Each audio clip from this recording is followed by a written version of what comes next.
Okay, so I'm going to go ahead and do a video for the first time in a very long time.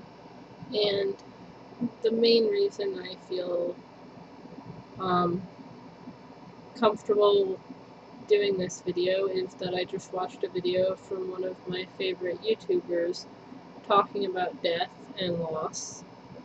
And and now I have to sneeze. I really do. I have to sneeze like right when I start the video. This is like ridiculous. Okay. So anyway, first time in 6 months I can do a video and I have to sneeze. Whatever. So yeah, I watched his video about death and loss, and it's not as if the loss of my best friend is what made me incapable of posting on YouTube. It was a lot of things, but her death made me incapable of doing a lot of things. It made me incapable of doing almost anything.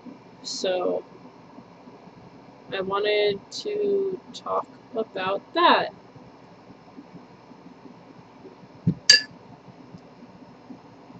About 2 months ago, October 16th is when I found out. I think October 14th is when it happened. I found out that my absolute best friend had died.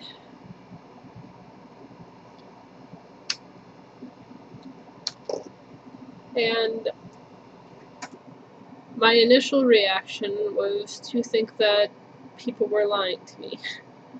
I thought that her other best friends, who were my best friends, were lying to me, and that doesn't even make sense, but that's really what I felt because I couldn't comprehend somebody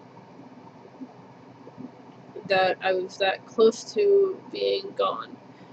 Somebody that I talked to like every day. Somebody whom I talked to about self-harming and suicide and rape, and we often said like our friendship was the reason we could cope with all of that.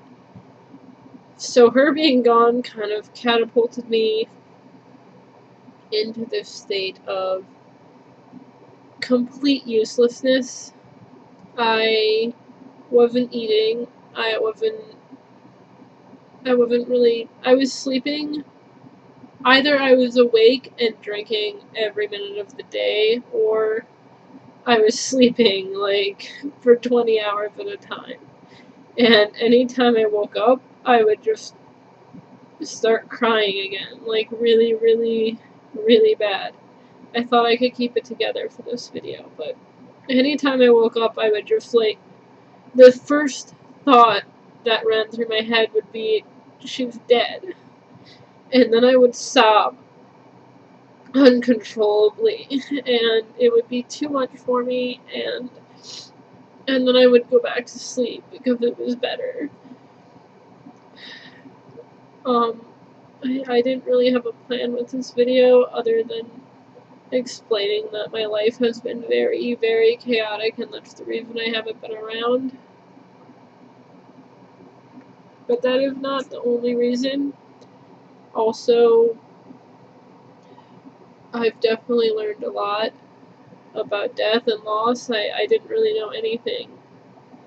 And maybe people seeing this can think of their friends who they have not seen in a while. Maybe they keep putting it off because it's a long drive, or they don't have a way to get there, or they're just too busy. But trust me, you wanna see them because that's what we did. And I didn't see her for like 6 months before she died, and now I have to live with that forever. Also, the last thing you say to people, anytime that you say goodbye, make it a good one. Even if you're fighting, even if you're fighting, say I'm sorry that we're fighting, but I love you. Please don't end it on a shitty note. Our last conversation was ended on a really shitty note. It wasn't like a fight, but it was me being pretty selfish and self-centered and not listening to her the way I should have. and now I will never talk to her again.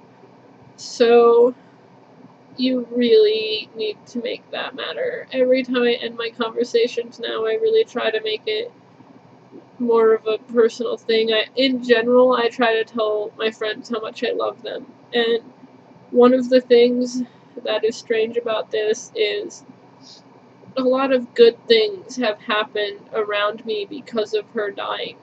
Not because of her dying, because of my reaction to her dying. Because of me realizing how life is short. Because of me realizing how I can lose anybody at any minute. Because of me realizing a lot of things that I did not understand before. I am living my life entirely differently. I left my apartment. I didn't work for a while.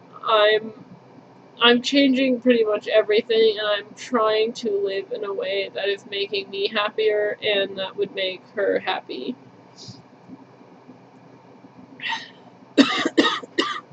I'm actually also sick right now. I shouldn't be smoking cigarettes. But yeah, I just wanted to post this video because I have not posted in so long, and I saw that video and it inspired me to maybe talk to other people about how this feels. You can keep going though. It really feels like you can't. It felt like I couldn't. I didn't feel like I could keep going even before she died. And once she was dead, I was sure I couldn't keep going. I was totally suicidal. I was morbidly depressed.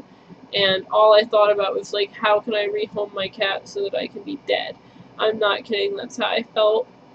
But I ended up coming through it. I had a lot of friends, and I realized other reasons I should live, and I realized she would want me to live, and I realized you're gonna have to deal with death. Even if people are only 26 and they're your best friend. Sometimes people are gonna die.